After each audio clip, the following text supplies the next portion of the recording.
ওই দিন আমাদের কুমিল্লা একটা বিখ্যাত হোটেল আছে, চন্দু হোটেল। কুমিল্লার নাম করা হোটেল চন্দু হোটেল।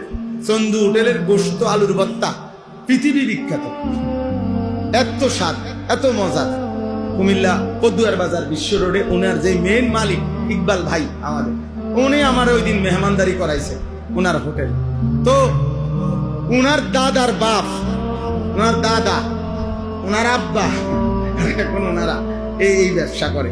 তো উনি জায়গায় জায়গায় খালে, নদ, পুকুরে, বিভিন্ন জায়গায় ফ্রি ফোনা ফেলায়। ফোনা, মাছের ফোনা আছে না, এটা ওনার একটা শখ।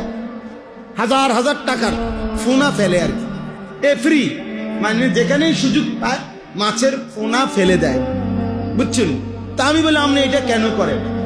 এর কথা শুনে কি করে সাধারণ মানুষ, হুজুর আমি এটা চিন্তা করছি, এই যে আমি 1000 ফোনা ফেলাইলাম, এরপরে যে মাছটি হইল, যতভাবেই ধরুক মাছ, এডি মাছের একটা না একটা থাইকেই যাইবে, এটা আবার বাচ্চা দিব, আবার ডিম দিব। হ্যাঁ, আচ্ছা, আমার এই সৎকা জারিয়া কেউ বন্ধ করতে পারছে না। চিন্তা করছেন মাছের ফোনা দিয়ে তার বুঝটা কি, যে একেবারে 1000 ফোনা আমি যা ফালাইছি, পরে এটা কাঁচাইয়া 1000 উড়াই লাইতে পারিবে, এটা সম্ভব? একটা না দুটা থাকবে না, তো এটার থেকে আবার বাচ্চা হবে। তো তার মানে এই খাল, এই পুকুর যতদিন আছে